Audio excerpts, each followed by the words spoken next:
श्री सिद्धि से धन बिहारी बिहारी जो की जय हो। भगवान जब किसी के ऊपर कृपा करते हैं तो किसी न किसी संत के द्वारा करते हैं। संत भी उसे मिलते हैं जिस पर भगवान कृपा करना चाहे। तो संत जो होते हैं हमेशा कृपा के स्वरूप ही होते हैं। परोपकार वचन मन काया, संत स्वभाव सहज अगराया। मने उनका स्वाभाविक जो है स्वभाव ही होता है कि लोगों का कल्याण। तो एक राम लाल नाम का एक यादव था। उसके परिवार में उनके पिता, उनके माँ और उनकी धर्मपत्नी, मान 4 लोग।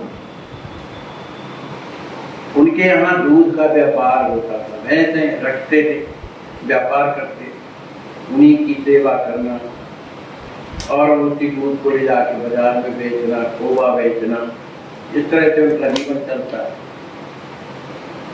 संपन्नता तो थी ही, कोई कमी नहीं थी।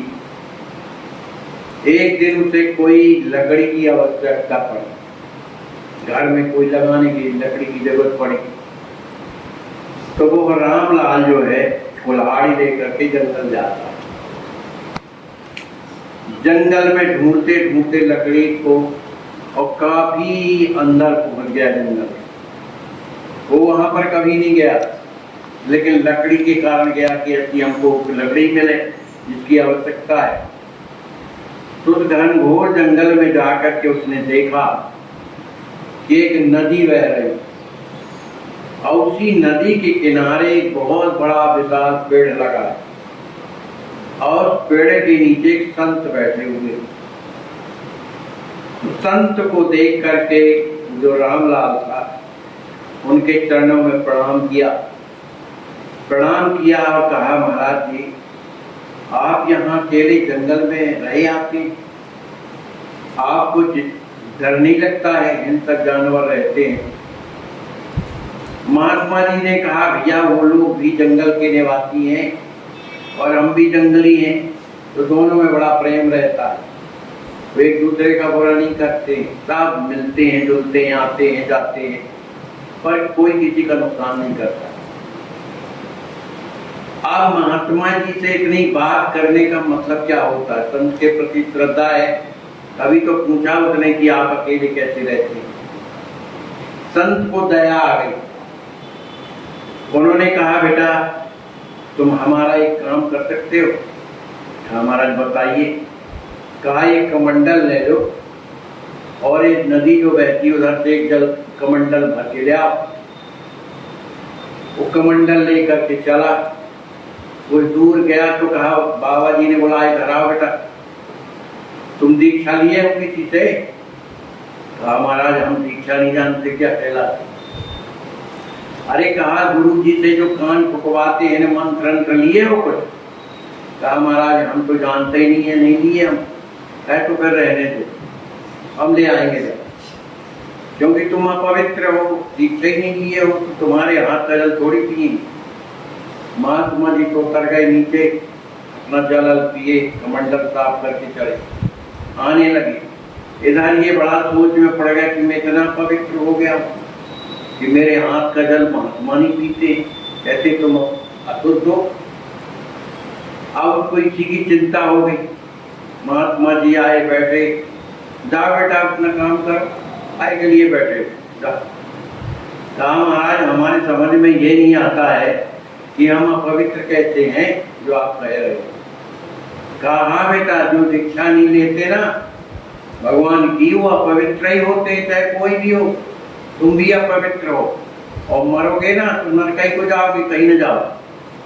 अब तो वो घबरा गया कि महाराज नरक जाना पड़ेगा। क्या कह, तो महाराज अब आप ही दीक्षा दे दो हमको। तो महात्मा जी तो चाहते, उनने अपनी जैसा मोटा तिलक लगाते थे वैसे उसको भी लगा दिया और पूरे शरीर में जो 12 तिलक लगाए जाते हैं उसको अच्छी तरह से लगा दिया, कंठी बांध दी और एक माला दे दिया कि तुम घर में जाना, ज्यादा किसी से बात मत करना, सीधे माला सीताराम जपना। अरे भैया इधर जो है तो पत्नी इंतजार कर रही थी कि बहुत देर हो गए और लौट के नहीं आया, क्या हो गया, कुछ हो गया क्या। तब तक दिखाई पड़ा तो देख के हक्का बक्का रह गई, बोली कुछ नहीं। वो जब जाके उसने लकड़ी पटकी और अंदर जाके अपना आसन लगाया उसने। देखो जो ज्यादा ज्ञानी नहीं होते हो समझदार, वो जैसा कोई कहता है वैसे ही करता है, क्योंकि सरल चीजें है ना। तो जा करके उसने अपना आसन बिछाया और लेके माला बैठ गया। पत्नी जाती है, अरे भाई ये काप दबा के आ गए पूरे शरीर में, सफेद सफेद और क्या नाम से लाल लाल गेरू लगा के आए। अब वो कुछ बोलता ही नहीं है। अब वो रोने लगी वहीं पर। जब रोने लगी तो सास भी आई, कहा हो गया बेटा, कहा तुम अपने लड़के को देखो, कहा फजीहत करके आया है, पूरे शरीर को पोत के आया है लाल सफेद सफेद चूना से, और लाल लाल गेरू लगा के आया है। आज तक अपने कभी परिवार में ऐसा हुआ है? वो भी बड़ी दुखी हो गई कि बात तो सही कह रहे। अब वो स्थिति ऐसी पहुंच गई, बुलाया गया घर के जो मालिक थे उनके पिताजी आए, कहा देखो अपने लड़का की करतूत, जंगल गया था लकड़ी लेने, वहां से पुत के आया है, बिल्कुल चारों तरफ पोत के आया। भाई गले में अलग कुछ बांधे, न किसी से बोलता है, कुछ नहीं करता, बैठा है। अब पिता को तो बड़ी चिंता हो गई, कहा बेटा ये सब कहाँ से करके आए हो? ये तो हमारे आज तक परिवार में ना बाबा न दादा और परपाजा होके आए, आज तक ऐसा कोई काम नहीं किया। तो ऐसा काम कर रहा है जिससे नाक कट जाएगी हमारी आई समाज में। बेटा ये सब बेकार है, इस कहाँ से लाए हो? कुछ नहीं बोल रहा। और जब नहीं वो अपना भजन में लगा है, भाई गुरु जी ने की आज्ञा में लगा हुआ है। अब बड़े चिंता में पड़ गए, कहा तुम एक काम करो बेटा, ये जहां से लेके आए उन्हीं को लेके आओ, इसलिए कि अपनी बड़ी बदनामी होएगी, कोई भी देखेगा तेरे को तो क्या कहेगा। पूरा शरीर पुता है तेरा, जगह जगह लाल लाल लगा, ये गले में अलग पता नहीं क्या बांधे, ये कौन टुटका करवा लिया तेरी, इसीलिए बुद्धि तेरी खराब हो गई, तो किसी से बोलता नहीं, वो सवार हो गया कोई न कोई। अब अनेक प्रकार की बातें।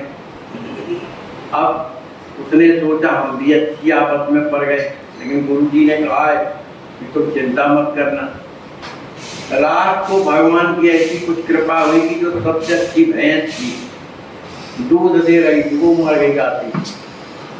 अब तो पिताजी कहे देखो ये जब से ये टुटका करवा के आया है तभी देखो कितना नष्ट हो रहा, वही भैंस मरी जो सबसे ज्यादा दूध दे। तो बेटा जा जल्दी लौटा के आ, जहां से लाया है ये जो दुनिया भर का बना के लाया। और बेचारा वहां से भागा, पहुंचा गुरु जी के पास, कहने लगा कि गुरु जी बड़ी आफत हो गई, ये आपने जो हमको मंत्र दिया है इसका तो परिणाम एकदम उल्टा निकल रहा है। पिताजी भी नाराज है, माताजी भी नाराज है, लक्ष्मी भी नाराज है, और भैंस वो मरी है जो सबसे ज्यादा दूध दे चुके। इसलिए महाराज ये दीक्षा अपनी वापस करो, हम खुद कर रहे। कहा बेटा ये तो बहुत अच्छा हुआ कि तुम्हारी भैंस मरी, और ये तो जो कोई दीक्षा लेके जाता है तो वो तो नहीं मरता, लेकिन घर के लोग और मर जाते।